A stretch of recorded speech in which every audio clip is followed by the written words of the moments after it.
The Dice Tower, episode 543, Loony Lions and Ladders. The Dice Tower is made possible by listeners like you. Thank you for your support.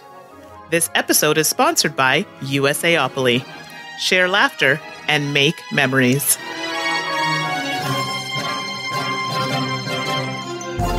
Welcome to The Dice Tower, a podcast about board games and card games, and especially the people who play them.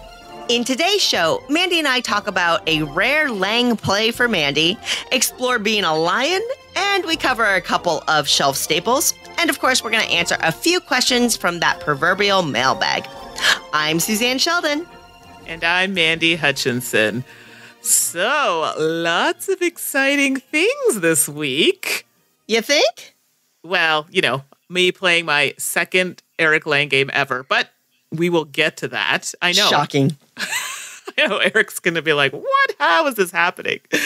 But I have to get to something that I have been seeing on the Twitter, Facebook. I got to say the Twitter. It just makes me laugh. My mom says it. It's hilarious. Fireball Island. What is going on with that art? It's fantastic. Oh, you noticed that, did you? I certainly did. Yeah. So again, for full disclosure, just on the side is a little bit of a consulting gig. I consult for Restoration Games. So I want to put that out there to make sure that there's no confusion about my role with that group, that amazing, awesome group. See, totally biased. But yeah, we got to release the cover art for the new restoration version of Fireball Island, of that like nostalgic 80s classic marble rolling down a chute game. Pretty proud of that art. I think it's pretty darn rad myself. So I'm glad to hear you liked it, Mandy. It's been, Twitter has been abuzz with everyone complimenting the art and how fabulous it looks. I think even Tom mentioned at one point that he enjoyed the art. I could be wrong, but I'm pretty sure he did. So everyone's been talking about it, which makes people want to see even more of Fireball Island. Oh, well, that's cool. I think we've got a plan to release more and more information about all the hard work we've been putting in for the past like months and months and months on this. So hopefully people will enjoy what they hear. And of course, if you have questions, just shoot an email over to Restoration Games or whatever. It's going to be fun. I mean, if you want to knock over your characters with marbles, boy, oh boy, the Restoration is going to give you plenty of opportunities to do that. But, yeah, I'm glad you like that. We're really proud of it. We tried to, I think it's a beautiful piece of art. I think the logo is awesome. I think the character visualization is awesome. So it'll be cool. Yes, and now that we have like an in, wink, wink, nudge, nudge, maybe we can get some firsthand information. But we'll save that for later. I wonder if we could get like Mr. Rob Davio on the show. I mean, Tom and Eric are starting to do little interviews, right, on their episodes. So, okay. Food for thought. I'll think about that one. I know. So I swear, I think this is something we should bring to the polls eventually if people would like to hear maybe some fun guests on it. I think Rob Davio would be fantastic. Anyway, it's something to think about. I love it. Well, enough about me shilling, and I'm so glad you like the art. I wanted to actually share quickly that I actually spent last weekend from the day that we're recording at a small local game convention here in Washington State called Game On Con. And this is actually a little convention I help coordinate and run. Oh, nice. And, it's 150 people, super small. And it's just such a blast, Mandy. I can't even tell you. This is an amazing group of people that come. And it is 4 solid days of games. Just that's what it's really all about. It's not fancy. It's really low key. They serve food to your table, which is kind of rad. Like the hotel where it's in a Holiday Inn, and at lunch and dinner they take your orders. They bring you food. It's great, and I got to play a ton of games, which I'm so excited to talk about. I got to hang out with really awesome people, and it's just such a reminder of how great it is when you find people that love games as much as you do and you get to spend that time with them. Mm-hmm. But really, I wanted to bring it up because I know a lot of people out there, a lot of you listeners out there can't go to some of the bigger game shows like Gen Con or Origins or Essen or whatever. And sometimes I think that people feel bad about that. Like they feel like they're missing out. And I just wanted to bring up Game On Con because it's literally 5 friends who work together to rent out the conference rooms at the Holiday Inn once a year. And people bring their own games. We borrow and share them. We sign up to play games. Like it's so low key. I'm not going to say it's easy or it doesn't take any effort to pull together, but you know what? It's something we do. We have a great time. I honestly believe if you want a convention, if you want that experience, you can do it. Get together with some of your gamer friends and give it a whirl because it's so rewarding when it happens that way. So that's really wanted to bring up Game On. But besides all the great times I had, it just reminded me that, you know what? There's more demand, I think, for conventions than there are conventions available, especially in smaller pockets around the country, around the world. And believe in yourself, people who want game conventions. You can do it. Be the change you want to see in gaming. Give it a try. The small gaming con, those are the ones I love going to because you're not running around like crazy. It's like, oh, I can sit down. Oh, I can play some games. Oh, I can chat with people. So those are the ones, it's almost like a relaxing environment. Not to say that the other ones aren't. It's just it's so much happening all the time. This is nice to actually sit down and play some games. So I'm glad to hear that you had fun at this one in particular. Yeah, absolutely. And we're going to talk about some of the games I got to play there. I mean, it's not like it was the Olympic style games or anything like that, although sometimes it felt like a marathon was happening. But I like that segue into the Olympics. I know it's not necessarily, I was going to say it's not game related. And then I went, okay, let's back that up here. It's not board game related, but there are games. Well, I wanted to give you the opportunity, Mandy, because I know you want to just kind of elbow me a little bit with your patriotic pride. That's right. So I can proudly say that Canada is doing fantastically well. At this moment anyway, in the medal standings, we are on track to pull in top standings for the medal count. I'm so proud of us. I mean, even if we weren't, we go and do such a great job, such great athletes, but it's been amazing, some of the things that we've seen. And yes, I am into the Olympics. The other day at work, I think I had on curling. It was great. Eric would be so proud. Eric would be very proud. And I'm sorry, curling is actually very exciting. I love when they get so hard, cool very hard, and the broom's going, and it's great. So I just had to say, I'm just really impressed with what our athletes are doing. That's cool. And, you know, I was thinking about this. There aren't that many games set in the Olympics. And don't the Olympics seem like so ripe for a board game application? It's so like true. The summer games, the winter games, the special. I mean, like all the different events, all the training that goes into it, like there's so many games that you could pull just out of the Olympics. And yeah, can you think of any board game set in the modern Olympics? No. I can think of things maybe like, you know, Roman times or that sort of thing. But no, I'm sure there is one, and I just don't know. Okay, this is very interesting. All right, listener, all y'all out there, if we're missing one, let us know, because I'm really, really curious. But even if there are a few Olympic set games, I think clearly there's room for more. You know what I'm saying?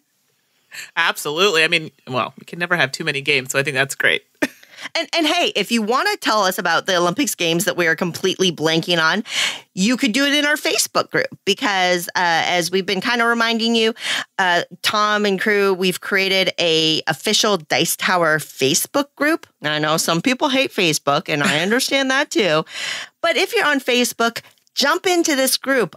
It is so much fun. The people are great. The gaming talk is wonderful. It's so fun to see what people are playing, or as people need suggestions or have questions or it's been really great. There's lots of great chatter going on in there already. So if you're on Facebook, come join it. Yeah.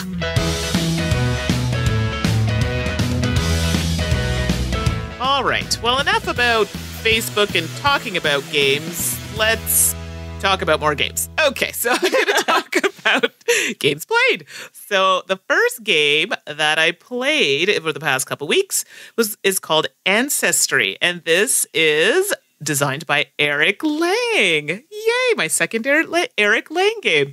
What's your first Eric Lang game? It's Godfather game that he did. Gotcha. Actually, Rodney taught me that game at HowlCon. So okay, it was a lot of first time Rodney teaching me a game and first time playing an Eric Lang game. I know, so many firsts. Okay, artist is Larry Elmore and Adelheid Zimmerman. Publisher is Calliope Games. It retails for about $26 Canadian and about $30 US, which is odd to see that it's more in the US, but it is. All right, so the type of game, it's a tile laying game with a bit of set collection, some fun things for everyone. It plays 2 to 6 players, and it's 20 to 40 minutes. It actually plays really quickly. So in Ancestry, it's really simple. You're going to play a few rounds, and you are building your family tree using tiles. That's literally what it is. So every round, you're going to get 6 tiles. You're choosing tiles to pass to other players. So you're doing some drafting, and then you're going to reveal your tiles one at a time, and then place them in your tree. So in the game, the tiles have a few things on them. So you have the people, obviously, and we're going to get into what I think about that. I thought the art was very interesting. But there's hearts, and the hearts signify potential marriage that can happen. Ooh la la. And then there are coins, which you can collect, and those are going to be worth points at the end of the game. And there are also leaves on the tiles, and these are connections that you can have to other family, but not necessarily through marriage. The round ends when 5 ancestors have been added to the tree, and then you compare your family tree to your neighbors for scoring. So scoring is going to happen 3 times throughout the game, and you always want to look to your right and your left to see what your neighbors are doing, because you want to have the most of a certain colored tile in your tree. And there's different colors. There's like a gray, there's yellow, there's red. These are kind of the generations. So you want to make sure that you have the most so you can get points or more points for that. So, but it does go back and forth throughout the game. The end of the game, which is the end of the 3rd round, you're going to gain points, additionally points, by having a lot of marriages. So the more marriages you have in your tree, the more bonus points you will acquire. I thought this game was really fun. I actually really liked the gameplay. It was really straightforward, to the point, simple. The art style is not necessarily my art style, but I did like the fact that they created a game with a variety of ethnicities, and you could have anybody could marry whomever they wanted. There was no limitations on, your gender that you were married to or an ethnicity of a person that you were married to. It's whatever you wanted, and I liked that a lot. Everyone should have a choice. And I liked that you could take the different approach to gaining points in the game. So some people went with the generation. Some people were looking at gaining money. That was more my MO. Some people, it was the marriages, which actually were worth a lot of points at the end of the game because you got additional points, but some people really focused on that aspect. And then I also liked the comparing. So you're kind of looking your left and right and seeing what your other players are doing. I feel like I don't know why I wanted to say Tale of Two Cities, Between Two Cities. Didn't they do something similar? Where you're comparing scores or you're working kind of with other players. Yep, that was very much Between Two Cities, yep. Yeah, I like that kind of idea. So overall, I actually really enjoyed this game. I actually thought it was going to be, okay, well, maybe it's too light for my liking, but we all enjoyed it. And I played with people who generally play exploration type games, but they really, really picked up on it. And we had a good time with it. But like I said, for all those reasons, really good. Awesome. That's so great to hear. You haven't played this one, have you? It's funny. I actually got to play it in super duper prototype form, like 2 or 3 years ago, probably 2 years ago. And it sounds like, quite frankly, that they tweaked a lot since I played the prototype. The core, thing of, creating marriages and connecting things and the drafting, that was all still there. But it sounds like they really refined a lot of things and maybe simplified a few things as well. So that's exciting. I'm excited to try the final version. That's really cool. Yeah. And it's your second Eric Lang game. Congratulations. I'm on a upward trajectory, so it can only go up from here. Have you played it with 6 people yet? I've played it with 4, potentially. Did I play with 5? We played with 5. That's the max count I played with. I think it's really interesting too that it goes from 2 to 6. So I'm wondering how it plays on the edge cases, which are sometimes harder to get to the. Like, it's harder. You don't always need a 6-player game or you don't always need a 2-player game, but it's really fascinating. If it plays well at those player counts, that's a really great flexible game. So I'll have to make an effort to try it at that point. Yeah. So that is Ancestree. Check it out if you haven't already. What's your first game you want to talk about, Suzanne? I'm pretty excited. So we're going to swing a little bit to the other side of the spectrum in games. A little? I got to play 1846 Race for the Midwest. This is an 18xx style game, which, if you're not familiar with 18xx games, it's this entire genre of board games. It's got its own fan base, its own kind of rhythm and meta rules, etc. And they're all centered around railroads and railways and stock markets. And some have pick up and deliver, some don't, etc. It's kind of more of a stock market game with set in a train situation, a railroad situation. But it's designed by Thomas Lehman. It's currently, at least in North America, it's published by GMT, but it's also out by LLC and Deep Thought Games. Deep Thought Games and Golden Spike Games. And it retails for $70. So it's a little bit pricier. But when you think about like a Caverna or things like that too, they're all up in that price point. Exactly. 1846 is known, I guess, for being one of the quicker 18xx games. One of the things about 18xx games is that they tend to be long. These tend to be hours-long games. And sure enough, 18xx at a 3-ish hour playtime is considered a short one. And that's actually what made me even be willing to try it. I've really evolved into my interest in 18xx games at all, and I wouldn't say I'm super interested in a genre in general, but I wanted to give it a try. I thought like 1846 was going to be a good entry, and then I got the opportunity on the Dice Tower cruise last year. Scott Nicholson. For those listeners who don't know who Scott Nicholson, he's a professor. He's one of the original video board game reviewers. He was an inspiration to Tom for his video reviewers. He also just happens to be an amazing person. He was on the cruise and he was like, hey, I'm going to lead an 1846 game. Who wants in? And I couldn't click fast enough to join it.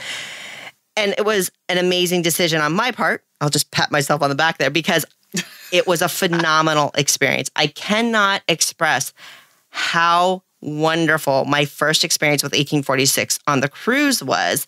We played with the full player count. It was a big game. Scott had that teach down like butter. It was so smooth. He knew exactly how much to introduce to you up front, so you felt like you understood the value of decisions, but that you weren't overwhelmed with your choices. And then introducing, little switch points as you went. It was an amazing teach. And basically in 1846, you will end up owning probably at least one railway. And you just, there's an element where you're laying tiles to connect different cities and try to build these routes. Different tiles have different dollar values. So the longer your route that you connect may be a more valuable route, and then you'll get more money for it. But again, 18xx is really a stock game. So then you own stocks in your own company. You can buy stocks in other people's companies. So even if your own railway isn't doing well, if you're investing smartly in people who are doing well, you can still win the game. You can make a ton of money that way. And at its heart, it's really that simple, put down some track, buy some trains, upgrade your trains so you can run longer routes. Bigger trains can run longer routes. Invest, buy some stocks from other people, sell your stocks to make money when you don't have enough, because inevitably you won't have enough money, and go through the game. It plays in a set number of rounds. It's kind of timed by this train mechanism as you're going through money.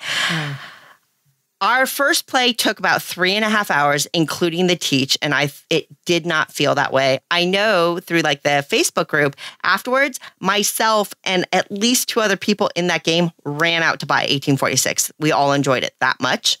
Wow. And since then, I actually got to play it again at this Game On Con that I was just at. And we had a different teacher. My friend Adam taught it. He did a great job, played full player count again. And we all had a blast. Again, the new players at the table had a great time. It was a 5-hour game, Mandy. Oh, wow. Wow. But I'm telling you right now, it didn't feel that way. Your brain is working so hard as you're thinking through all the options. There are elements that impact other players and things like that. So you're paying attention to what they're doing. You're invested because they're running their business as their prices go up and down, as they choose to pay out dividends or not, and things like that. So you're really invested. Your brain is always working. So you're pretty super engaged, even when it's not your turn. So 5 hours, quite frankly, didn't feel like 5 hours to me. And I know 1846 is on the lighter side. It's streamlined. There's a lot of elements in other 18xx games that 1846 doesn't have. I don't know if... I suspect I'm not going to become an 18xx gamer. I just don't have the time, necessarily to dedicate. But boy, if you are interested in 18xx style games, if you're intimidated by them, which I have been in the past for sure, I highly recommend 1846 as an entree. It played really, really well. Find a great teacher. Don't try to learn from the rule book necessarily. Watch video tutorials, things like that. But don't be intimidated by it and give it a try. I had a blast, and I can't wait to play 1846 again. I'll tell you right now. Do you find that someone has to be kind of mathematically oriented to enjoy this type of game, or is it something that, if it's kind of completely out of your realm, would you still enjoy it, or, would you have something to take away from it, even if you don't continue with that type of game? I'm just trying to figure out how to, I myself have not played an 18xx game, and I know I've put some feelers out there to see if I could potentially learn one to Dice Tower Cruise even, just to try. I want to see what it's all about, but I'm very curious, is it heavy, heavy stock, heavy economy, heavy, I guess, would it be something that someone who's not used to that genre of game, do you think that they would have a hard time picking it up? I think everybody's mileage is going to vary, right? Everybody's a little bit different on that. It definitely leans more towards the economic stock element, for sure. Managing your money, predicting how much income you're going to have coming in. There's definitely, though, that route building path, too. You want to figure out, can I make an east-west thing? Or there's also power cards I forgot to mention. There's these cards you get that incentivize certain scoring just for you. There's port cities and there's mountains that you can cross. There's cards that accommodate all this stuff. So that adds another element to it. I think it depends on if you are going into a game and you're like, I have to win this game, and you're not necessarily inclined towards that kind of economic thinking and stock management and things like that, it may be a frustrating experience because it's a lot to take in. And if you're super competitive and not willing to kind of go with the flow and get a feel for it in your first play, it might be a frustrating experience. And playing, I think, with the right people. Both of my plays have been very gentle, right? No companies were taken. There's an element where you can buy another company's stock out and basically take over their company that they own. That never happened in our games. So I guess we had friendly 1846 games. I was going to say, it sounds cutthroat. Yeah, so I certainly could go in that cutthroat direction. So it's hard for me to say whether it would be hard to pick up. I just encourage people who are interested in it to consider 1846. I've also heard Poseidon is an 18xx-like game that's a little bit lighter, a little bit quicker, and a great entree as well. Now I'm interested in trying Poseidon because I've enjoyed 1846 so much. Now you've got me on this on this train of wanting to try it. Well, Mandy, you love heavy games, so I think you should try it. I think you should try it. I know that Scott lives in Canada. You live in Canada. I'm sure Canada is a very small country, right? And you guys probably cross paths all the time. We all know each other. You know how that goes. Yeah. Do you know Jim from Canada? Jim, Yeah. No, 1846, absolutely. Great entree into the 18xx genre for sure. Yeah, no, I'm definitely looking forward to trying that. So definitely on my list, and you've convinced me even more that I need to try it. So, speaking of building, let's talk about building human pyramids, which is what we did in Castell. So this is designed by Aaron Vanderbeek. art was done by Ossi Hikala, Jan Torres, Paul Tseng, and Dan Wagner. It's published by Renegade Games, and it retails for about $50 Canadian, and it's about the same US. So this is the game with the ginormous bag. I believe Rodney likes to sport it as a hat on occasion. I've seen him, and I think the rolling dice guys do it as well. Maybe it's not them. I feel like everyone's done it, but Marty's done it too. Yeah. Okay. Yeah. I think Rodney's the one who started that whole thing. So the bag is huge. Just that's what that's all about. So for those who don't know, Castell is based on the Catalan tradition of building human towers. This is actually like a thing that people do. This game plays at about, it's actually slightly longer, 75 to 90 minutes. I have to say, I was surprised. I looked at the box and said, oh, okay, this is cute. It'll probably play in like under an hour. Yeah, no, it doesn't. So just in case you're looking for that kind of light type game, not here, but we'll talk about if it was fun or not in a moment. And it plays I think it's 2 to 5 players in this one, if I'm not mistaken. Yep. So it is definitely a strategy type game. I was not expecting my brain to hurt so much after, in a good way though. Nice. So you want to build your towers, and you want to show off your building capacities at local performances and festival competitions in the game. So I'm quickly going to give you an idea of the setup just because it plays into this game a lot. So the main board has cities that you can visit in order to obtain castellars. So castellars are what you need in order to build your pyramids. And they have numbers on them. I think they're numbered 1 through 10. And the tiles are kind of sized to show that as well. The top of the board is where you can perform at the festival, so this only happens in specific rounds. The side of the board has like where you can complete performances. My goodness. And there's a wheel that you can use, and this is a listing of your skills that you can upgrade. Now, there are 2 sides to this wheel. There's a difficult side and there's an easier side, but both lots of fun to play with. Let's go with that. And then you also have your player boards, which will have all of the regions listed. And this is great for set collection at the end of the game for points. So quickly for the gameplay, you have a few actions that you can do. They have player aids, which I think is fantastic. Move to an adjacent area. So this is how you can get around the board. You can train a skill. And these are tiles that can increase your levels in your tower. So strength you can carry, potentially adding additional castellars. And these you can increase these skills over the rounds. You can recruit by gaining up to 2 castellars from the region that you are in. And then you have a special action such as an extra recruit. You can move an extra time, put on a show in order to, but you need to meet the requirements of that show. So it may require you to have certain tiles, or you may need to have a certain number in your pyramid, so certain levels and amount of castellars, and you need to be in that region in order to complete them.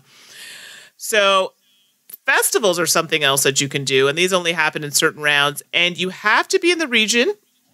And you also have to have the number of castellars in your pyramid that are listed on that area. So there's these little tiles that are numbered. It'll be like, you could have a 1, 3, and a 5, for example, in a certain area on the board.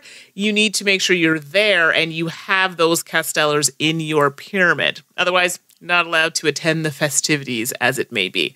These are going to count for points later on if you're able to acquire them, because you want to have different types of these numbers. So the scoring is interesting in this game because it's not, I don't know what you call that, but you're not always adding to your score. You're trying to better your score, and that will increase. So if you have a pyramid and it's only worth 10, the next round, if you have 13, then your score would go from 10 to 13. You're not adding 13 to that score. So at the end of the game, it's 10 rounds. It sounds long, but it goes pretty quick, in my opinion. Yep. You want to score all the tiles you've gained from shows. You're going to score points based on how many regions you've visited, because those are going to be on your board. And you also want to gain points for collecting size tiles. So those are the tiles I was talking about with the numbers. I did find with this game, the rule book was not very clear in explaining the skills. We had a few interpretations of how the skills were to be used, and they were all different. So I just found that some of the skills were very straightforward. Like the base was straightforward for me, how that skill worked.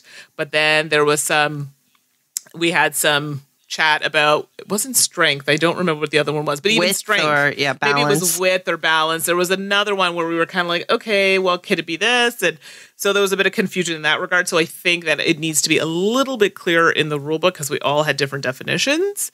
Mm-hmm. You definitely need to understand how to use the skills. Oh, yeah. I find if you don't, it's going to be a problem for you playing the game. I find that if you don't know them, you can't properly apply them, and then that's the whole basis of making really good pyramids. Yeah, balance.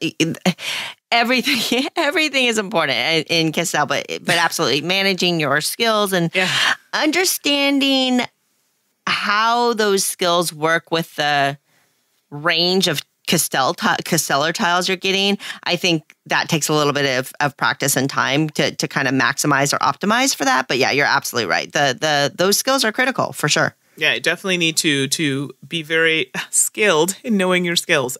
Oh, Mandy, why? I know. Oh, good gravy. Tonight I just can't. I can't stop. The downtime is not bad, but there are some rounds where you're really trying to maximize your movements. So I do find the downtime for certain rounds can be long. And if you play with someone who's potentially prone to AP, well, it might draw it out a little bit. Mm-hmm, mm-hmm. I don't think it's overly lengthy, but it may draw it out, and some people may not enjoy that. But yeah, it may cause a little bit of that. The art was fine. It didn't pop, I found. It was definitely more on the subtle side. There were some parts of the board that stood out and then others that didn't as much, but I don't think it hindered the gameplay at all. Mm-hmm. I think it was fine. I liked the colors. Not so much of a fan of a certain set of colors. It was kind of like a very muddy brown. We'll just go with that.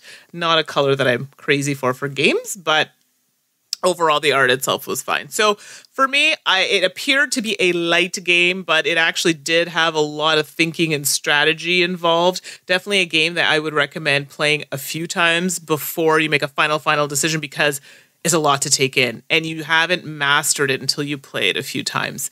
So overall, I enjoyed it. Okay. So yeah, that is Castell. Well, I'm going to interject here because I've played Castell 6 times now. Oh, wow. I thought I played it a lot. 6 or 7. I guess it depends on if you count, because I did have the chance to play this in prototype form over a year ago, and I fell in love in that first play, and subsequent plays have only borne that out. And I'm saying Castell is easily a top 10 for my year. Really? And it could be a top 100. I mean, it's definitely a top 100 contender for me, because I love this game that much. And I think that it's just because it happens to click with the way my brain works. And so I think there is that personal thing where, some people like some games because it works for them and some people don't. And this just happens to be a game where everything clicks for me. I love the spatial kind of tower building, maximizing how you use your Castellars based on scoring. I love that element to it. But I think to your point earlier about the skills, figuring out how to train your skills, etc., is absolutely critical. The thing that makes Castell maybe a little bit weightier, especially for a renegade game, which has typically been maybe just a little bit lighter family weight, Lotus, Lanterns, World's Fair, that kind of thing. Right. Is there are a lot of moving pieces, and you can plan them all out. And to really maximize your score, you need to plan them out. So there are random elements, like the order that the festivals are going to happen in, right, the number tiles that are going to be in there, the area that those special little local performances are going to be. All those are random, and that skills wheel is all random. But once it's set on the board at the setup, it's all there. It doesn't change. So once the board is randomly set up, then you know everything that's going to happen in the order it's going to happen. And then your brain should be working. Oh, well, number 3 tiles don't score until closer to the end of the game. So what does that mean? Or, shoot, these performances are separated by a lot of distance. I can't get from this performance to that performance in enough turns. So maybe I should focus on a local performance instead. Or, oh my goodness, I know I'm going to need to skill up my balance, but I'm not going to be able to do that unless I get to this area to train it up. So how do I make that happen? I love how all of those pieces work together and making the most of the board situation and planning thoughtfully for all that. I love how that comes together. I love that you can tear down your Castell tower every time and rebuild it to maximize on your points there. It's just, I cannot, I totally love this game. I agree. The art is fine. There's nothing, the colors don't matter. The numbers are printed, the tiles, things like that. The board, like one of the regions on the board is a little small for you to put your, whatever. That is at most a nitpick. I do agree with you about the downtime risk. For sure, in some of my plays, people have really, especially people like, people's brains work differently. Maybe the spatial thing doesn't click for them, and then they really need to think it through. I do think that is a risk in this game. For if that kind of thinking, that kind of gaming doesn't click for you, you'll just need to take more time with your turns. Right. Thankfully, when it's not your turn, you can be rearranging your tower and goofing off and planning your own turn. That's me. Planning in advance. Because my spatial awareness is lacking. So these types of games for me, it takes me a while to kind of figure it out. Okay, what I want to do, putting tiles together. I need to see it in front of me and figure it out. So I try and do that when other people are playing. I know near the end, I'm trying to, garner more points. So it may take a bit longer, but overall I try and play, in a decent amount of time. For me, it's funny. You love this game. For me, this game is, I like it. Mm-hmm. But I think for me, the rules in the beginning didn't stick. And I just think it's because it's just the type of game that is. I'm not saying that's a bad thing. It's just I wasn't resonating with the rules at that time. And so there are games like that where, it's probably a me thing. It just, the rules were not sticking. And I think for me, it was more the skills, because we were all kind of not clear on them. We did clarify it eventually and figured out, and it was great. But it took me like a couple plays to kind of get the rules to click right in there.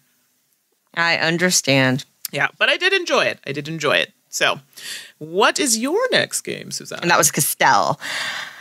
Next up for me is Ladder 29. This is from Green Couch Games, and they kind of specialize in small box games that pack a punch. And designers are Ben Pinchback and Matt Riddle of Fleet fame. The artist is Andy Jewett, who did a beautiful job. And this is a little inexpensive card game, $20 US dollars, right?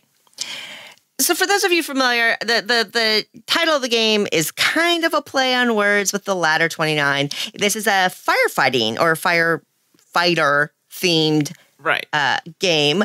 So Ladder 29 kind of alluding to the concept of a firehouse here, but then it is a ladder or climbing style game. So ta-da! Does that qualify as a pun? I'm not sure, but there you go. It does, sure. So ladder or shedding games, I guess they can also be called, if you've played Tichu or Haggis, or like I played a ton of the Great Dalmuti in college. You're basically trying to get rid of the cards in your hand by playing escalating sets. So whoever gets to play first plays 3 ones. And then the next person has to play 3 cards of the same thing, and it has to be higher. So 3 2s or 3 5s or whatever. And then the next person, if somebody plays 3 5s, the next person has to play 3 8s. Well, it gets harder and harder to get 3 8s and that kind of thing. So, and then, you're playing around until somebody has to pass, and then whoever, played last gets to lead out. You can lead out singles, you can lead out runs like 1 2 3, that's fine too. And again, then somebody else has to play 4 5 6 or whatever. Really simple mechanically. Ladder or shedding games are kind of classic card games that a lot of us have played in different forms. And Ladder 29 takes that formula and adds just a couple of subtle little twists that I think make it great. Spoiler alert, whatever. The art is really fun. It's got this great line style art. The whole firefighting theme is, it's an abstract card game, so do with that as you will. But what they have added are these scoring cards or these hot spot cards. Right. And so much of the game is here because at the beginning of the hand, whoever's in last place gets to draft first. So that's a really nice little catch-up mechanism that they've added that I found worked quite well. And these scoring cards are all different. So not only in what they score, but in the values that they score, which I think is so fascinating. So maybe you have a card that says You cannot play blue cards in a run. But if you take that one, that's harder to do. Maybe if you take first place, you get 12 points. Whereas one that's easier, like, I can't even think of one. Cannot play 7-card runs. Right. Maybe if you take first place with that card in your possession, you only get 7 points. Right? So you get to look at your hand, you pass a couple of cards, and then you look at what you got, and then you get to draft. So you know exactly what you have to deal with, so you can draft smartly for what you score. But those hotspot cards are super great for kind of mixing up the gameplay, letting you cater to your hand as much as you can. There's a lot of them. They're randomized, so you get to see a lot of different ones during the game, which is nice. And then you just play the shedding game. There are special cards, like special abilities. There's like a chief, like the fire captain guy, that person that can kind of take anything. There's rookies that if you pair them up, they can get a little more powerful. And there's bombs. Like if you play 4 of a kind, you basically win no matter what, that kind of thing, which is also very standard, like in a teacher or what have you.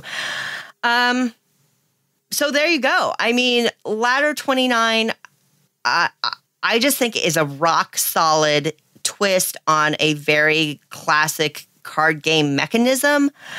We have a lot of fun kind of bam moments where you're giggling because somebody passes you what is a junk card to them, but finishes a run in your hand. So all of a sudden you get to drop like, boom, an 8-card run. Nobody can beat it. And then, oh my gosh, the next person plays a higher 8-card run. Are you kidding me? How did that even happen?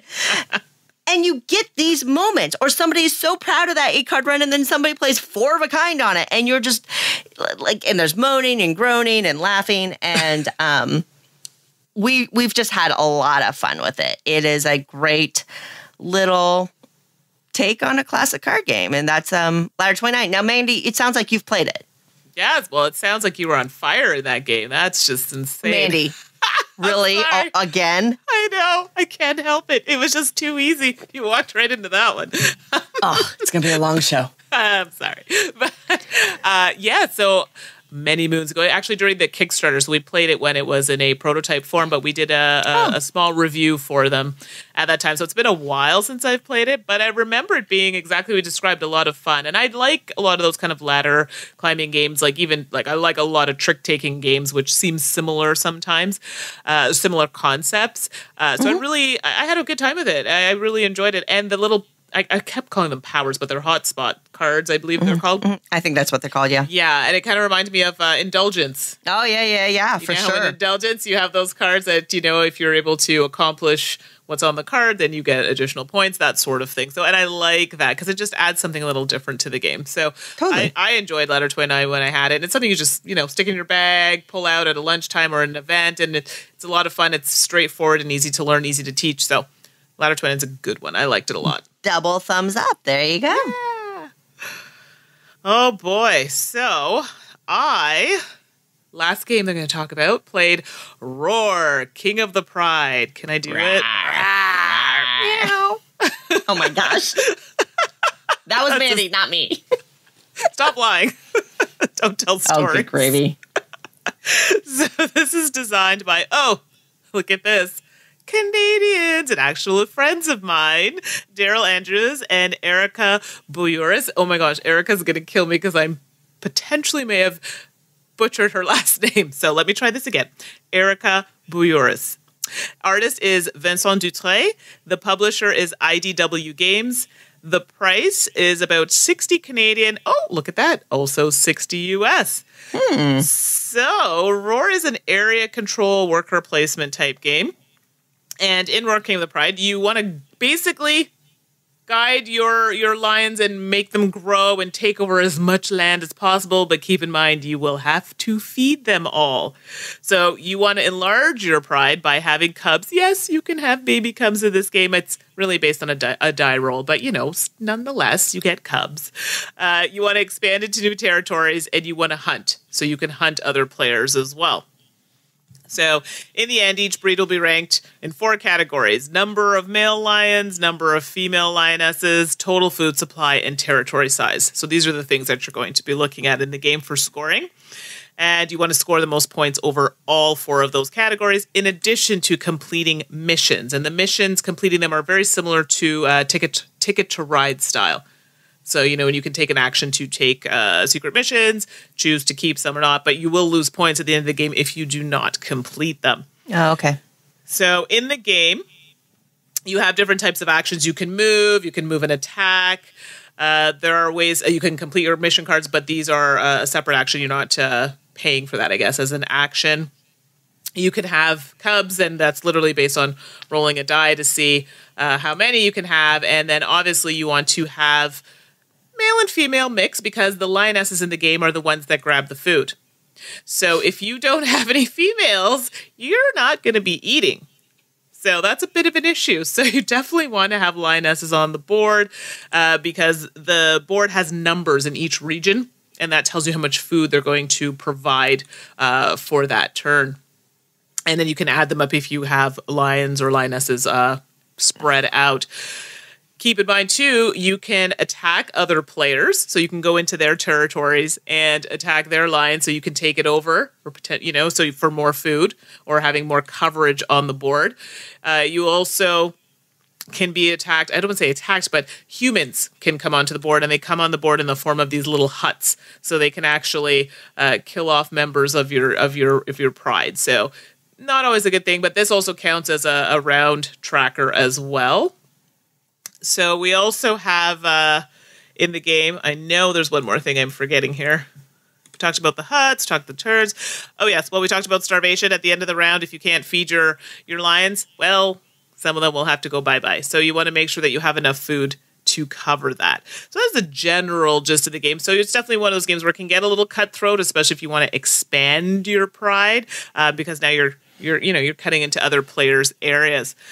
The game will end when the last hut is placed out. So there's a track, and then the huts go out, and then eventually when all the huts are out, they come back off the board and go on to the round tracker. So depending on the amount of players you're playing with will depend on when the game ends. So that's the general gist of the game. If you like area control, you will enjoy this game.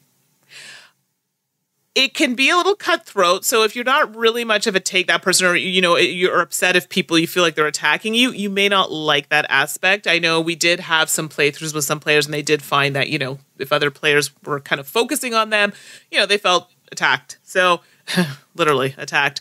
But I mean, that is the nature of the game. You're trying to expand on the board and have as much territory as possible. It counts towards your points at the end. So it's definitely not a game for someone who's not into that kind of take that, or not, I don't want to say aggressive, but just maybe they just don't like that type of gameplay.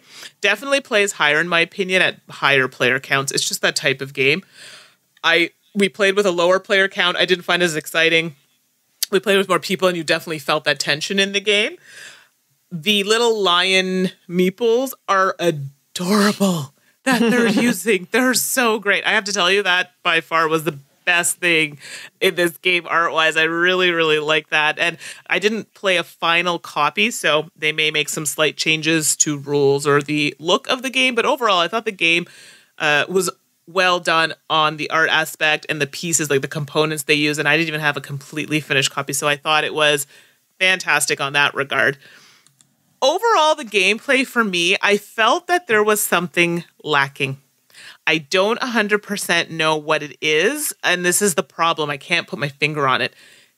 The mechanics worked. It's not that they didn't work. They were all there. Everything come together. But have you ever had that with a game? It's not a bad game by any means. I think majority of the people will enjoy it. There was just something I couldn't put my finger on that was missing, and I just don't know what it is exactly.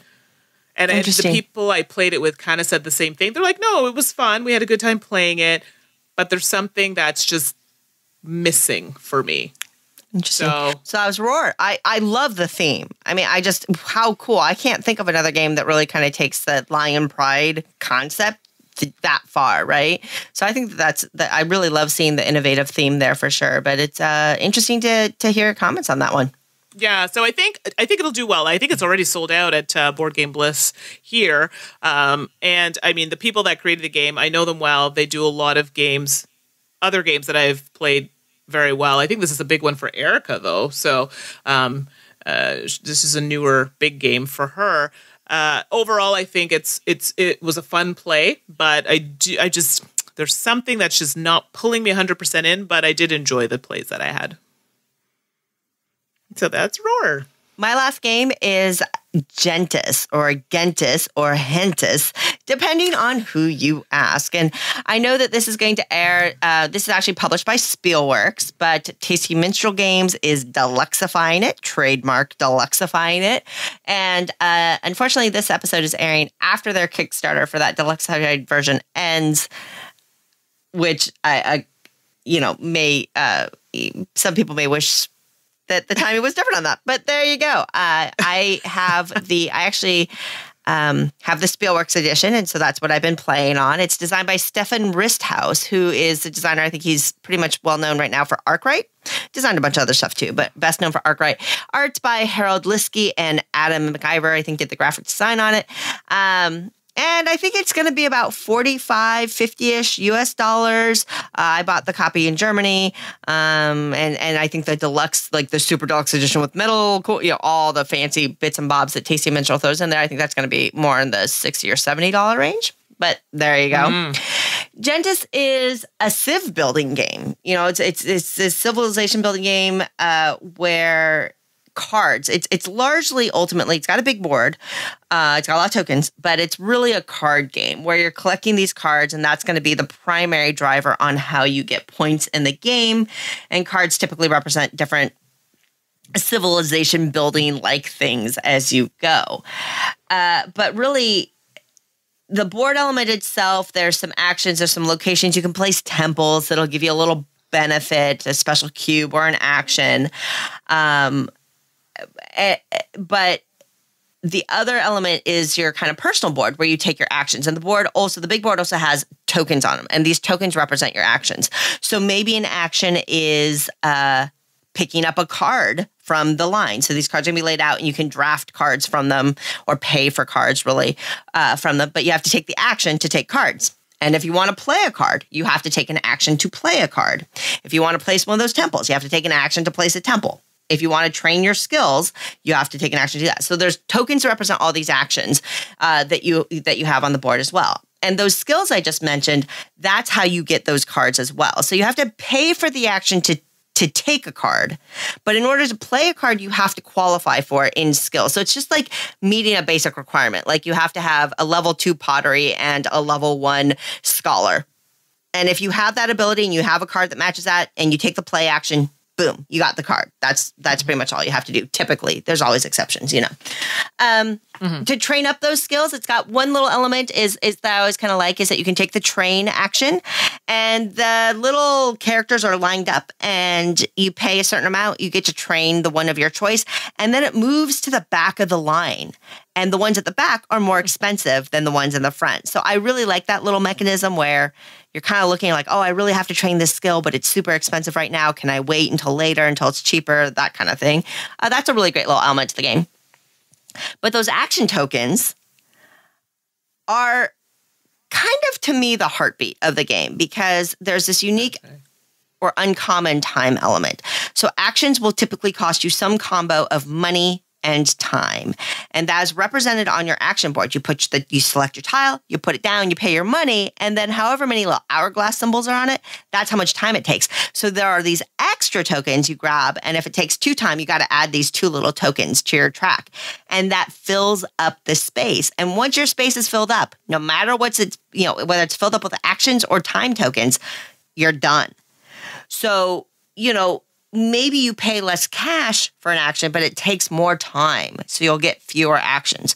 Or maybe you pay lots of cash and it doesn't take as much time, so you can take more actions. That balance, that little puzzle, that little min-max exercise, I really, really enjoyed. It was also extremely frustrating because you always felt like you didn't have enough money or you didn't have enough time to do what you really wanted to do. But I think that's part of the game. Signs of a good game. Like that's the heart of the game there. As you take these actions to buy the cards and you get to play them, they will have points on them. They may have a little extra ability that they give you. There's also a small set collection element because they have icons on them. And then when you play cards, matching icons will basically give you points as well. And that's Gentes. Gentes. I say Gentes. I heard it's a hard G. This is the thing. I looked it up online. When in the official Kickstarter, they pronounce it one way. Looking it up online in pronunciation guides, it's different. Everybody on the internet and all my local friends are pronouncing it different ways. I mean, absolutely no disrespect to the word, to the name of the game, to the designer by mispronouncing it if I am. But honestly, I tried to figure out what the real pronunciation was. And in this isolation, there's just too many people that have valid perspectives. Like the game publisher saying one thing that's different from, so apologies. But a little action selection. I will say it's fiddly. That is one of the things that stood out to me, is that moving all these tokens, after you select the tokens off the board, put them on your board, at the end of the round, you play like 6 rounds. You got to go put them all back exactly where they were. And you've got, 24 tokens out there in circulation or whatever. You got all these time things. It felt fiddly to me. I got very frustrated every time. Not the good frustrated, the bad frustrated. Every time I had to reset the boards, it just seemed really annoying. Yeah. It's funny. I played with my friend Adam, who's a game designer, and he immediately started thinking of how to convert this into a worker placement mechanism instead of this token back and forth. I'm like, oh, right. That's interesting. I really, really like that action track management. I really like that skill cost element. I didn't mention that you have these skills in matched pairs on the board, 3 little matched pairs. And as you train up one and train up the other one opposite, they come together and meet. You can get points for that. And then as they go up and down in points, they start to push each other back and forth. That's a really cool little thing that you can plan for. Overall, I really enjoyed Gentes. I would play it again. I wouldn't call it a new favorite. I know a lot of people absolutely adore this game. I really, really enjoyed it. It has some cool things. But I think the fiddliness for me personally held it back. Ooh, like enough to not want to play it again, or just... No. Okay. No, I'll definitely play it. No, great. I really, really like the game. It's not it's not necessarily popping to like I say with Castell. Like Castell's like, oh, I love that game. It just didn't quite hit that peak for me, but I really enjoyed it. I will definitely play it again.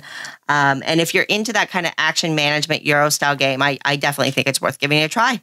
Okay, so that was Gentes. I know I backed it, so I'm definitely looking forward to trying Civilization games. I've been playing a little bit more of those types of games, so I'm definitely looking forward to trying this one. And I've heard you speak very highly of it, and I think MaggieBot has also spoken highly of it as well. So, and I mean, designer of Arkwright, I love Arkwright, so definitely what I'm looking forward to. So, what is that? Do you hear something, Mandy? What do I hear? Is that Eric? Is Eric knocking on our door again? Oh, Eric! That Eric always has some fun things to talk to us about. Let's go see what Eric has to say, shall we? Sounds good. Hi, Mandy. Hi, Suzanne. So I'm here without Tom because I think he's going to make fun of me if I ask this question. But I have sort of I need your expertise, especially with Suzanne. You've been playing games with your kids. Mandy, you've taught kids. I have an issue. My youngest, my 6-year-old, has just started really getting involved in games. He's started to be very interested in what's going on. But he's also very creative.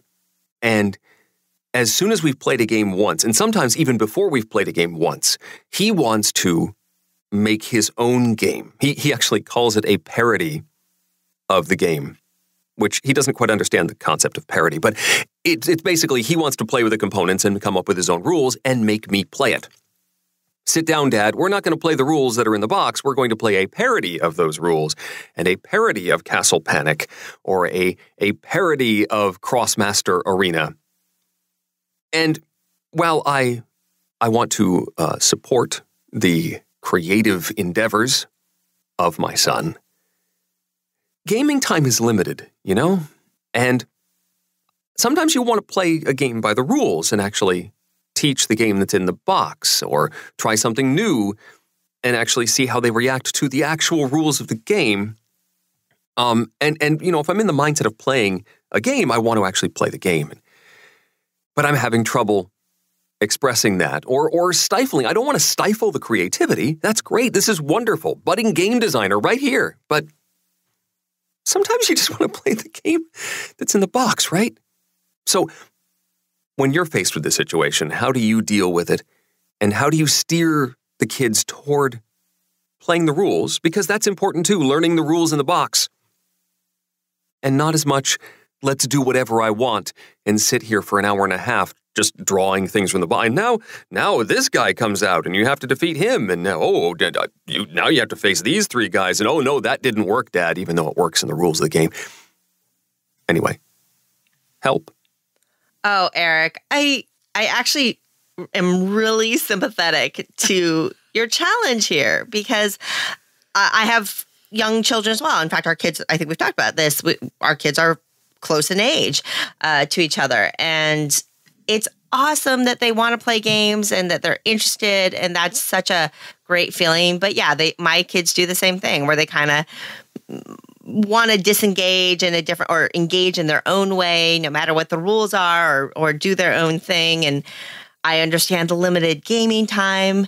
Oh, my brain is swirling. I guess my first question back to you, Eric, is it game time or is it family time? And how does that impact the choices you're going to make? I mean, maybe this becomes family time more than game time. Or if it's game time, maybe you find ways to work around his creativity that doesn't smush it, but maybe helps put boundaries around it. So maybe it's like, hey, buddy, I think that's a great idea. Let's take notes on your game idea. And next time, maybe on Saturday, we can pull it out and try it your way. And, so he can come up with ideas as you're playing for things he'd like to do differently. And you can take notes and be really engaged that way. Or maybe you do exactly what I was like. Maybe you just say, hey, we're going to go ahead and do this thing. We've got an hour. Let's dedicate it to what you want to do. But hey, on Thursday night when we play, we got to play by the rules. We got to learn how to do it right because that's the foundation for being really, really creative and getting to iterate on it, which, of course, a 6-year-old is going to understand the word iterate. But, you get my point. That's a real challenge, though, because it's amazing to have children that are potentially hobbyists with you that you could share the hobby with. And I know that desire to encourage it and just to encourage your children as your children because you want them to follow their passions and express themselves. So I don't know, Mandy, you're a teacher. Mm-hmm. What are your thoughts here? So I definitely agree with a lot of points that you made. I definitely think it's a good thing to kind of set some guidelines. You want to encourage a child to be creative. And I know that was really big in my family as well. But we're also, if we're playing a game, let's learn it the way, respect what someone else has done with the game. And let's play it that way and see how it plays. And then maybe make another time, like a family time or a craft time or something where your child can make their own rules to the game or make their own game based off of that game. And then you can play that together. And that's another family kind of bonding activity. You definitely want them to be creative and use those ideas, but you also want them to kind of know, respect what other people are doing as well and try and do things the right way or, the way that they intended it to be played. And then you can throw in a rule or so that here and there to, to make your child feel better, about playing the game or just to make them feel more involved. So, that's the approach that I would take, but you could definitely add more time with your child. In Eric's case, I know they spend a lot of time with their kids, but as a separate kind of craft day or something like that, where you are making your own game and maybe just putting your own rules into it and seeing if maybe that outlet will kind of help. Yeah. And I know Eric is, I know you're so great at having a variety of games, and you have tons of great age-appropriate titles and things like that. But I don't know if there's other games that your son might be interested in that you could try, or is it just his creative little kiddo brain is going a million miles at once, and he just can't contain himself. Some of that is probably just the age too, and But I think you make a good point about the type of game. Yeah. Yeah, like I mean, stuffed fables or story type games. Yeah, I mean, maybe what games do you find him engaging with more consistently and staying within the rule set versus which ones are, you could argue maybe which ones are boring him, so he's trying to improve the experience for himself, or maybe they're so inspiring to him he can't help himself and has to be creative around it and you know, explore on his own. I don't know the situation there, but I don't know, Eric. That's all I got for you. Certainly, if you have any ideas, send them my way because that stuff happens to me as well. And I would appreciate your insights too. Let's discuss those previously discovered board game gems in Shelf Staple. All right, so now it's time to talk about some of those oldies but goodies. So my pick is Biblios, which was published in 2007. That feels like ages ago. Holy cow, is it a decade old? Yeah, it is. Wow. I know, my box is still shiny. I can't believe it. But yes, it is that old. This is designed by Steve Finn. Artist is Steve Finn and David Palumbo. Publisher is Dr. Finn's Games and Yellow. So this retails for about 23 Canadian, 25 US. If you don't have it already, it's definitely one that a lot of people have in their collection. So you are in a monastery during the Middle Ages, and you're trying to get the most illustrious library, as it's been described. This is a game that has big, chunky dice. I always forget to mention that up front, but it's important because these are going to be what you're kind of vying for points at the end of the game. So the different dice kind of representing different parts of the library, the different types of categories in the game, such as pigments, monks, manuscripts, forbidden tomes, things like that. So you attain your goal by acquiring the resources. So you want to try, so this is in the form of cards. You want to collect the most of types of these cards in order to gain the point value that are going to be on the dice, but they can be manipulated by other types of cards in the game. There are 2 phases in this game. Actually, before I get to that, we also have cards that have gold. The reason why I mention that is because it's important for the second phase in the game especially. So phase 1 is where we have the gifting phase, and you're basically going to allocate a number of cards, and then you're going to give the remaining players an opportunity to draw from the public space of cards. So allocating the cards means to draw a card, look at it, and then place it into one of the locations. In front of you, face down, into the public space, face up, or into the auction pile, face down. This is important because there is another phase where we're going to be doing some auction and bidding. So you definitely have to allocate one of these cards in front of yourself and one card to the auction pile, and then all the rest of the cards will be in the public space for people to choose from. This is important because this is how you're collecting cards that you're going to later use in the auction phase.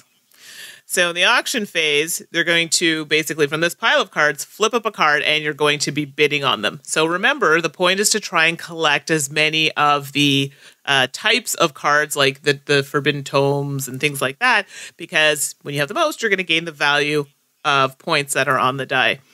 The gold cards are used for your bidding. So this is why they were important. So I think I've covered the main bits of the game. Yes. So basically to win the game, you want to have, as I've been saying, most cards in those types of categories to get the points of the die. Player with the most points wins. This game is a game that I really wanted to like. I don't dislike it. I just have yet to find a group that enjoys it. Interesting. One of those games I know everybody has in their collection. I have it in my collection. I've played it with some players at lunch. I definitely find it plays better with more people versus like a 2-player game. I find it does play better with higher player counts. Mm-hmm. I just can't seem to find a group of friends that either want to play it or like it. And, that dampens the mood a little bit. So I think it's definitely a good game to have. I like the fact that it splits it up in the 2 phases. It makes sense the way the game plays. It's fun. It's quick. It has big dice, which are something I really enjoy.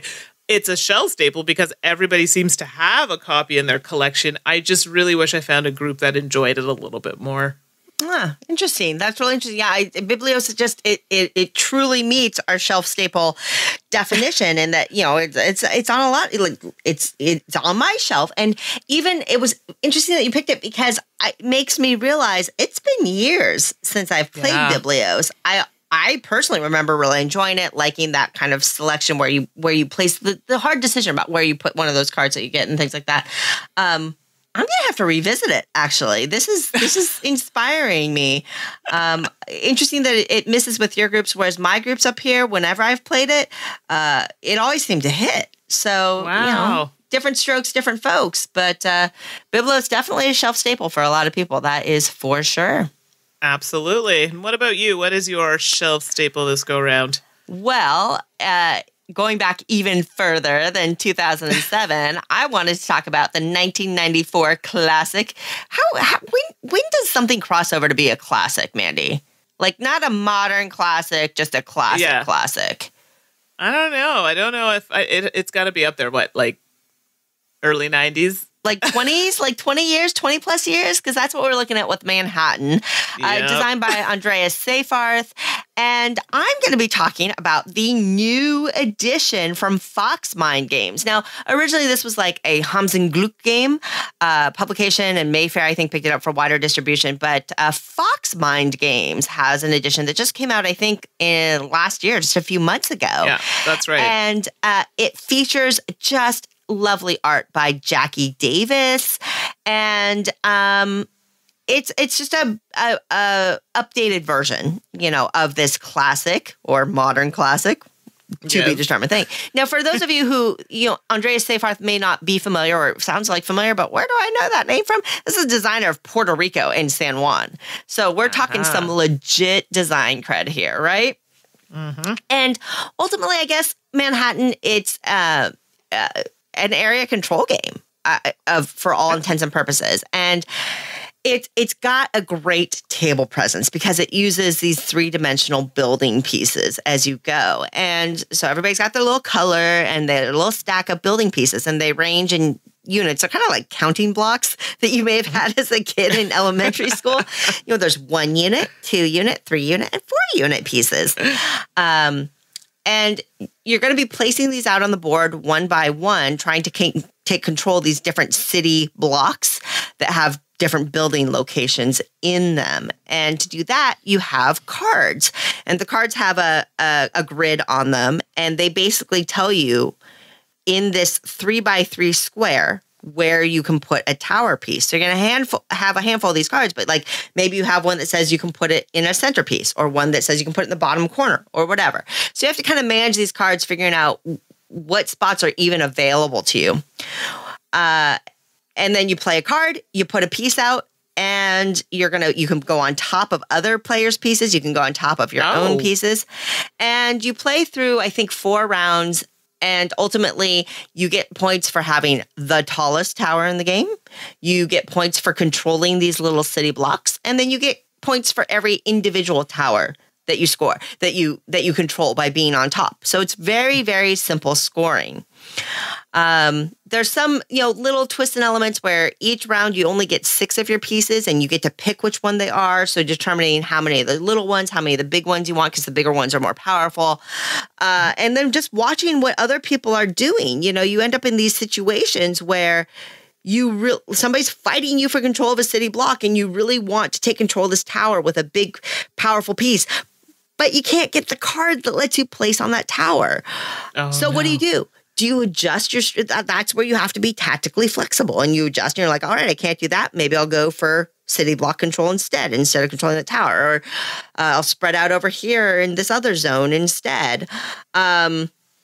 Calculating the height of towers is really important, because one of the rules is you can only put a tower piece on top of a tower if you would equal or be greater than any opponent's value. So if an opponent has four levels worth, when you put a piece, you have to have at least 4 levels worth in that tower.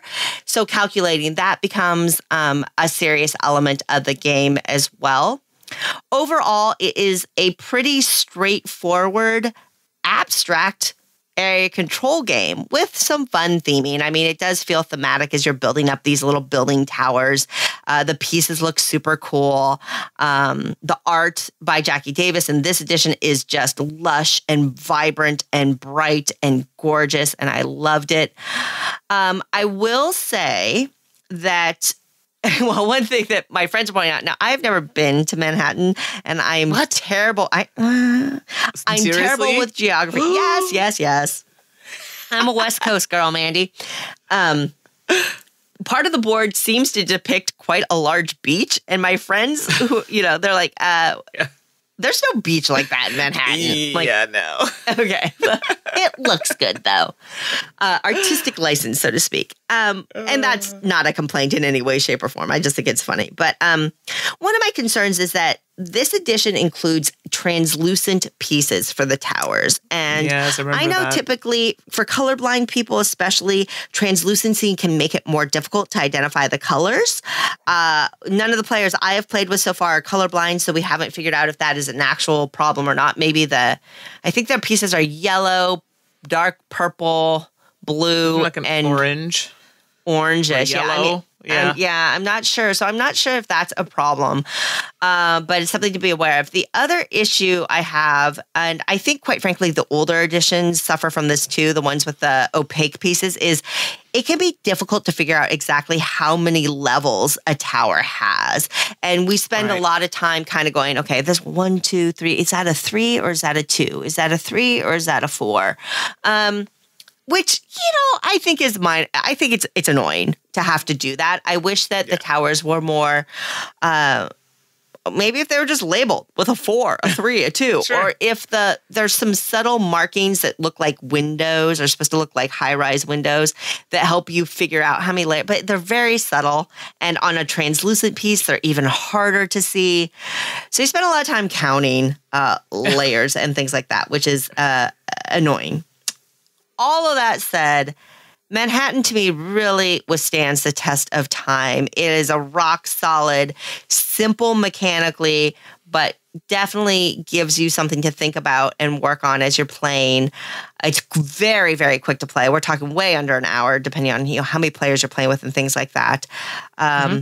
And certainly, while I can complain about the translucency, the quality of the plastic pieces is excellent, and the production is gorgeous and high quality. And I think with this reprint, if you can get your hands on it and you don't own the classic Manhattan and you haven't played it before, definitely a shelf staple worthy of giving a try.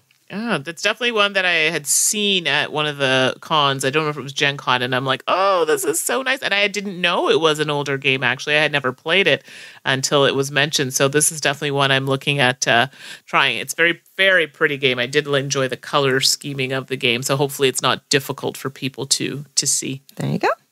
Well, I always love going back in time, but we have just a few questions in our Q&A bag that we wanted to jump to, so let's head over in that direction. Q&A. All right. It's always nice to hear from our listeners. So it is that time, some Q&A.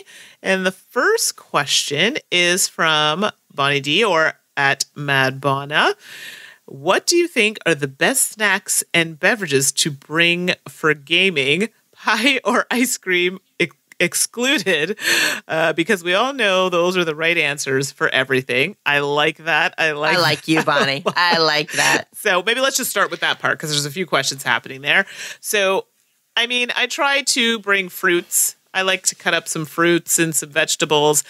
And then, of course, we also have the snacks that are not so good for you, but in moderation. Sometimes I'll bring, take it back with a retro vibe and have some Cool Ranch Dorito chips, because that's literally the only time that I eat chips is when I play games. I don't actually keep them in the house. And then, a side of strawberries and yogurt and granola or something to that effect. But yes, I know, it's a snack. Because fruits, you had to eat them with utensils. I mean, you want to try not to bring anything with dirty hands, because then it's on the games and it's not so good. Nobody likes that. You don't be that person. Right. That's always the thing is does it leave a residue on cards? That's what gamers care about. And I think that's why like little baby carrots and pretzels are always the favorite snacks to to kind of have on hand for active gaming. Nosh. Did you hear about carrots? Baby carrots are not actually carrots. What? Well, they are, but they're like genetically modified or something. It dashed my dreams when I heard this. That's my mother. She's a nurse and likes to dash my dreams with all this science talk. I thought they were just like the shaved up ugly carrots. No. Like the ugly carrots that they can't sell in the bags. Like they just run them through like a mill to like shave them down to little size. Well, if you ever look at them, like they actually like, if you look at them, they usually have some kind of weird split down the middle or something. Like it looks like they were trying to be like rolled up like a fruit roll up. Anyway, it disturbed me greatly. I don't know. I don't know if I could eat baby carrots ever again. I mean, I'm sure it's not going to kill us or anything, but I'm disappointed. Back to Bonnie's question. And honestly, I think that people talk about what snacks, people enjoy gaming, and ultimately it's going to vary on the group. But I really like the next part of Bonnie's question here a lot. And popcorn's a good one too, but no salt or butter. Okay. Now, if you are hosting game nights, do you consider your library access and accommodations to be your contribution to the group and ask that others bring goodies, or do you just think of it as all part of your hosting duties? What is the etiquette? Does it differ by group and setting? This is huge because I know for myself, I generally tend to go to other people's places for gaming, and it's usually because, like with my regular groups, they have animals or pets that they need to be home for. So they're usually really kind about, let's come over to my place. My house is always stuff going on and dogs, and it can get loud. So it's not always the best place, but I always offer to bring food and snacks or something. And actually lately we used to order out, and I don't really eat out a lot, but we used to order out for dinner and stuff. We've kind of stopped doing that. So what happens now, I'll bring over a bit of groceries and we'll make dinner together. Or we'll make our lunch together or something, but we'll try and kind of work together to make a nice lunch or snack or something to that effect. But yes, absolutely. If I'm going to your house and, I'm eating food there and I'm spending time there and you've taken the time to do that, I don't even think I had to be asked. I just do it. That's just how I was raised. You never go empty-handed to someone's house. So yes, I think people should contribute. I love that. And I'm so bad about it. Well, the reality is I host a regular game night at my house, and it's with one of my core groups. And I kind of set the parameters up front that it's feed yourself, because when you get those regular nights going and, we're trying to crank out a lot of games, I think if you try to make it a party every time, it actually becomes a little bit laborious and a little bit of pressure that nobody needs. Like, I'd rather just know, hey, I'd rather be upfront and say, please snack, eat before you come over. And then let's just focus on the games. This is usually on a weeknight too, which doesn't help. Right. And so for those kind of regular cadence games, I kind of treat it as a no host kind of situation where you take care of yourself, come over. I might have sodas or something like that on hand. But I'm not providing food or snacks, and they're not bringing food or snacks for those. But when I have like a special game party or like a weekend thing, then yeah, that's when it's more of a to-do, then I like to provide food myself as a host. And then sometimes people will bring like, oh, what can I bring? Bring some hummus and some chips, or, bring your own beer, or if you drink alcohol or things like that. Ultimately, it totally does depend on your group. I think the most important thing is to be upfront about expectations. Like, don't make people wonder, should I bring food? Will there be food? Right. How do they handle it? Just if you're the host, I think one of your duties as a host is to make sure you let everybody know how the evening's going to go. Right. And if you want them to bring stuff, say, hey, if you have a snack you want to share, go ahead and bring it. Or I've got tons of snacks, or let's just focus on games. Whatever feels right for you and your group, which you'll know best. Just make sure everybody's on the same page up front to make it easier. Or just invite Mandy, because then she'll bring you food. Yeah, but no baby carrots. I'm sorry. No baby carrots. Sorry. Oh, goodness. Jeff D asks, as my collection grows in size, I've been thinking a bit about the quote-unquote Jones rule, which argues that you never need more than one game of a certain type in your collection. Seems to me that the size is a big factor in determining And, how is game type defined? What are our thoughts on the Jones rule? You have notions of how your games overlap in your collections? Have they changed as our collections have grown? Now, Mandy, I have to admit, I've never heard of this Jones rule. Have you? I have not. I understand the concept of the rule, and I've heard that for sure, but I didn't know there was an actual name to this rule. So no, that's new to me. So Jeff has educated. Thank you, Jeff. I know. I've Thank learned you for something teaching new. us I've got to something go look new. this one up. I don't know, Mandy. I've actually been thinking about this a little bit. What are your thoughts on kind of overlap in your collection? How do you worry about that at all? Do you manage it? I do. I try to. I actually, when I get games and I'm, buying games, games are expensive. So, and in the room, you need somewhere to keep all of these. So I'd always analyze it and think to myself, okay, do I have something at home that does this exact same thing? Do I need that? If I have a game at home that does it better, then I don't need it. If it has little elements that are similar, then that's okay. I can totally understand that. Or if it's a theme that I'm really drawn to, not so bad. But I try not to have overlap my collection. And you can tell based on the size of my collection that, or, even looking at the games that I have, that actually it's a good thing. And you can see that I try and weed things out because I have friends with collections of 600 or 700 games, and I have probably half of that. But that's because I'm always culling, and I'm always, if I do end up getting a double, I kind of say, okay, well, which one do I like better? Which one's getting to the table more? And if the other one's not, out it goes. So, yeah, it's definitely something I try to follow. It's not always the case, but I definitely try not to have overlap in the collection.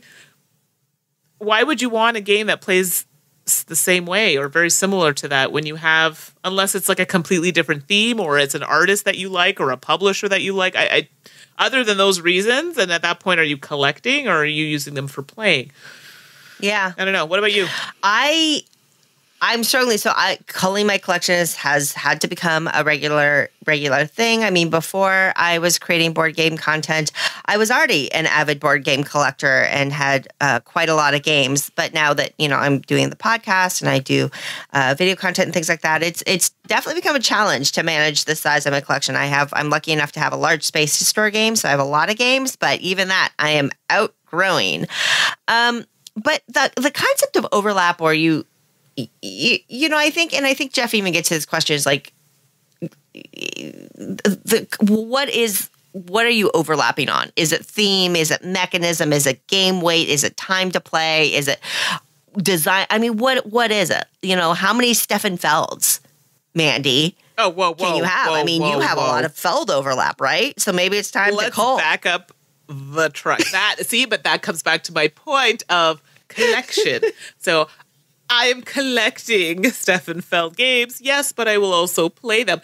But they have different game mechanics. Well, not always, but the point remains is that it's Stefan Feld and no one touches my Feld. and I actually think that kind of goes to what I'm saying is that I think, overlap is going to be arbitrary for a lot of people. I know for me, at least personally, it's very arbitrary. Maybe I say, okay, I'm going to trade Formula Day because I have Snowtails and I have Downforce and I have Thunder Alley and I have, oh my gosh, I have so many racing. I have Flamme Rouge and I have Winter Circle. How many racing games do I need? And does this one get to the table? That's awesome. I know that where I tend to get into overlap issues are exactly what Mandy's saying is collections. Right. Whether it's a designer that you love, an artist that you love, a setting or a theme that you love, that you just have to have them all. Or the other thing that I'm completely blanking on, that's the other super important thing that I take into account when I'm thinking about overlap, for sure, as should you. But I think that your collection should make you happy. And as long as it's not harming your family finances, or you're not having kind of an actual hoarding issue where you can't get to the kitchen from the bedroom because you're awash in board games. Have the collection that makes you happy. And if there's a lot of overlap in one area and not in another, so be it. It's your games. It's your life. Have fun. Games are supposed to be fun. And if you find, I don't like this overlap, it makes me uncomfortable, then great. Figure out which one you like better is going to get played more and get rid of the other one. Just brutal. Just cut it off.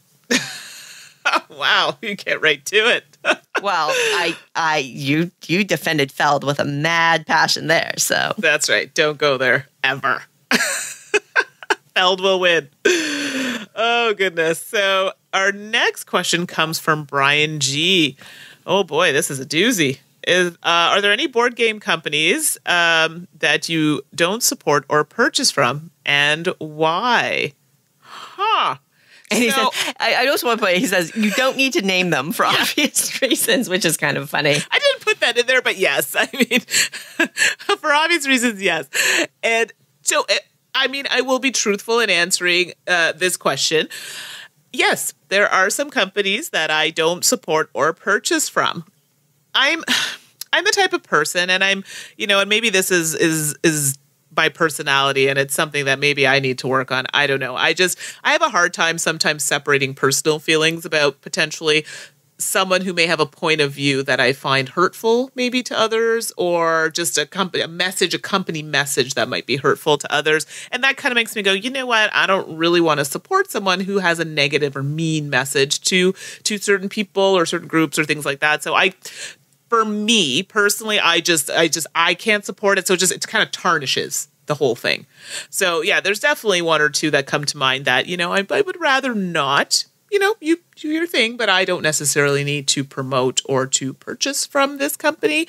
And then there are companies that we are well aware of, where potentially, maybe customer satisfaction, or just the reputation precedes them, and it just makes people not want to support them, and you really hope it changes, because I mean, it's about having fun and being fun, and you want to help grow the hobby. But my answer in the end is yes, but there are reasons behind it. Oh, for sure. And I think that an example of, you're talking at the end there about, companies that have had problems in their past for whatever reason. I mean, business is tough, and board games, there's a lot that goes into making them, and I understand a lot of the challenges in making that a successful thing. But for Board Game Breakfast on YouTube, I cover crowdfunding, Kickstarter projects, and there have been projects that I will not cover because of a company's history of problems. And it's not me saying you're not going to get this game, or the game's going to be bad, or anything like that. It's me just realizing that, looking to this company history, I see in their last two campaigns, dozens and dozens of complaints. It delivered months and months late. A lot of people are complaining that they didn't get their copies, and the company doesn't seem to be responsive in dealing with that. Those kinds of things are red flags to me, and I choose not to promote them. And it's funny because inevitably I get a lot of messages. Why aren't you covering this? Or did you see this? Or why haven't you seen this? And I'm like, I did see it actually. Because I feel so great when somebody comes to me and says, I got this game because you talked about it, and I love this game. Oh my gosh, that's one of my favorite feelings. Right. And then I feel super awful when somebody comes to me and says, oh, you told me about this game and I tried it, and ugh, really? Right. I feel bad. I mean, everybody's taste differs, and I get that. So how that translates to what I'm saying here is that if I were to recommend a game from a company that I knew had problems, persistent problems, I would feel awful if something went really wrong and people have backed it because I had somehow endorsed it in their minds. I would just feel really bad. So I try to be very cautious about that, and not, I think coverage is some form of promotion often, and I don't want to do that. And similar to you, Mandy, a lot of people choose to, you hear this a lot, right? Express yourself with your dollars. Mm-hmm. Put your money where your mouth is. And so for any reason, there are dozens of reasons why you may choose to support or not support a company by purchasing their games. Everybody will have their own reasons for that. That's totally fine and totally legitimate. You vote with your dollars, and just like anybody else in every other industry, whether it's a movie or a dishwashing soap or what have you, right? There are reasons why people choose to buy or not buy, and I think board games are no different. I like to use a food analogy here where I don't particularly care for olives. So if I, have a sandwich or get something, there's some olives that were slipped in there. I don't need to tell everybody about it. I just quickly remove them from there. And if this was something that was happening a lot or often, I just don't buy sandwiches from that place anymore. I don't need to tell everybody about it. I just don't. So, well, maybe you and I can eat sandwiches together because I love olives and I'll take your extra olives. Yeah, you can have all that. And let's see, I think we're just going to do maybe one more. Yeah, I think so. Rachel let's see, what's Rachel saying? Rachel is asking about apps. And, we talk about apps a lot in the podcast on Tap This App. Mm-hmm. I'd like to find a few good board game apps that I can play remotely with my husband. When an app says online play, can I assume I'd be able to set up a game to play only with him? Or does online play mean I'll be paired up with some random stranger? How will I know that the app will let me establish a private game? And also, this is a great one. I enjoy logging my board game plays on the Board Game Geek app and looking back at the history of what I've played. I love that too. I use an app called Board Game Stats. When you play a full game on the app, would you consider a play to be logged on your Board Game Geek account? Oh, this is all you, because you all know how much I love to log my plays. Never. I'd forget if I didn't log mine.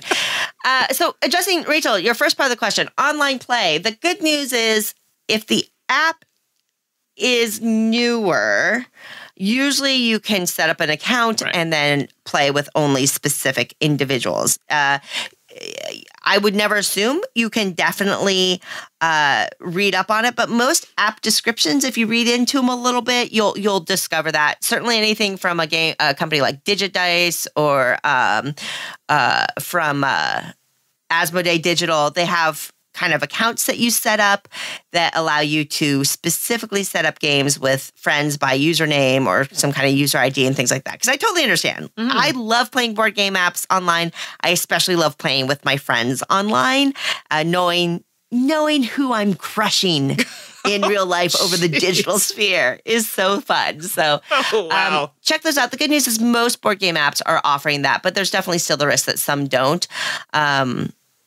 But most do now. So just read a little bit into the description, check out a couple of the reviews, and I think it becomes pretty obvious which category they fall into. But Mandy, you don't log your plays much, huh? I started doing it. I'm like, oh, this is great. And then I'm like, yeah. Then I got really busy, and I'm like, it's just one more thing that I have to do. No. Long story short, I do not log my plays. Heck, my collection in BGG needs to be updated sorely. So I'm a little bad for that. Oh, gosh, don't even start on my BGG collection list. That's so out of date. It's so awful. But I am fairly rigorous about logging all of my plays in my Board Game Stats app. And I do not log digital plays. Oh, I'm surprised at you. Well, honestly, if I were to log my Star Realms play, I'd have like 2,000 games. That's true. Star Realms is a hard one.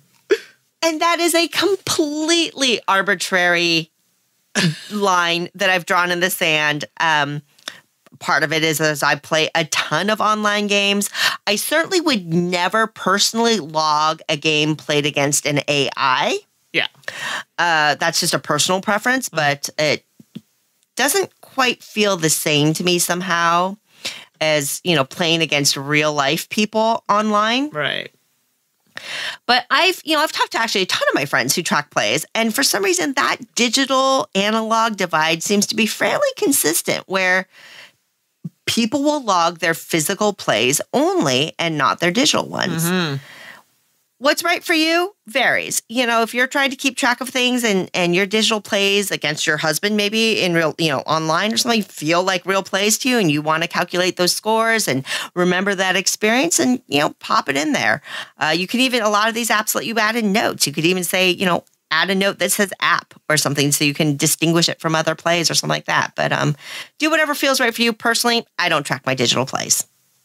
All right. Well, thank you, everybody, for your questions. I think that is going to wrap us for the Q&A this episode, and it's going to wrap our episode 543. As always, it's an amazing privilege and honor and pleasure to be able to podcast out here and have you listen and chat with us about games afterwards.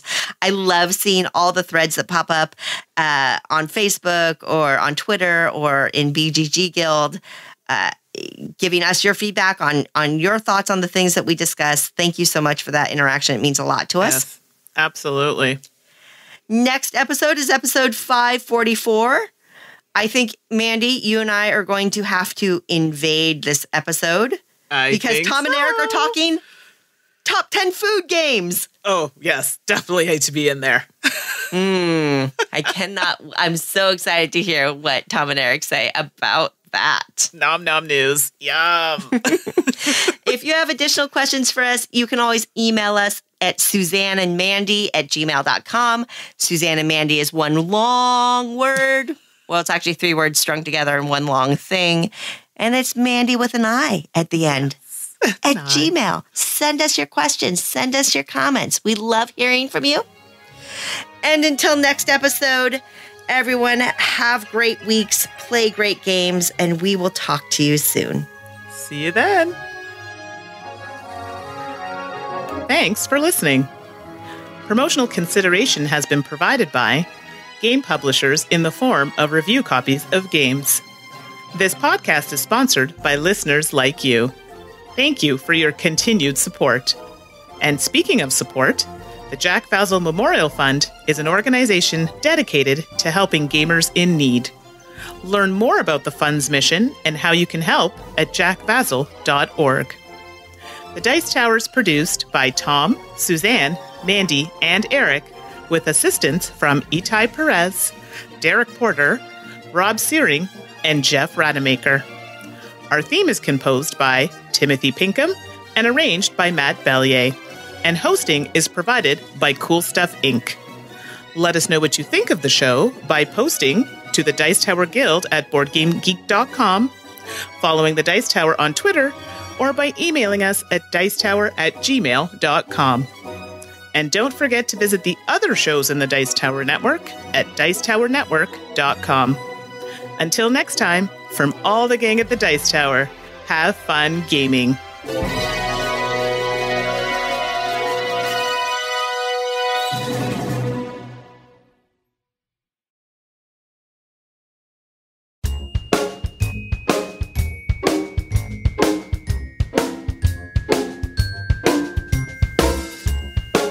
All right, we are ready for 2 truths and a lie. So I'm going to go first, and I'm going to reveal from last week. So I had stated I never answer calls from unknown callers. I've been skydiving twice, and I have a Beanie Baby collection. So if you guessed that the lie was that I've been skydiving twice, that would be correct. It is actually on my list to go skydiving, but I have yet to do it. But yes, my Beanie Baby collection is still intact, and I believe some of them are worth some money. So no, not anymore. Not really. I swear I looked it up, and they're worth some money. A couple of them anyway. I digress. What about you? All right, from last episode, I've never played Carson City. I've never played Castles of Burgundy, and I've never played Power Grid. And the game that I have never played is Carson City. I haven't played that one either. And I realized I think I made 2 lies and 1 truth. So I kind of messed it up. Sorry, folks, but I've never played Carson City. I have the beautiful deluxe edition. It sits on my shelf unplayed. It is a source of great shame that I haven't played it. The game isn't shameful. The fact that I haven't played it is shameful. Oh boy, it's getting late. And I know which edition you're talking about. It's really nice. Well, you got to get that to the table. So, we will leave you with our new 2 truths and a lie, and I will start. So, I volunteer at the Ottawa Humane Society events. I have 2 brothers, and I like to knit. And for me, all right. This one I have it correct. I have 2 truths and 1 lie in here for sure. I love baking, I love mixology, and I love cooking. Bum, bum, bum. There you go. So there you go, everyone. Good luck. This episode was sponsored by Codenames Marvel. Now, the hit social word game has landed in the Marvel Universe. In the Marvel edition of Codenames, it's a battle between Team S.H.I.E.L.D. and Team Hydra to see who can identify their team's asset cards first. Test your knowledge and strategic clue-giving skills as you help your team guess characters and items from the comic like Guardians of the Galaxy, The Avengers, Thor, Spider-Man, and more.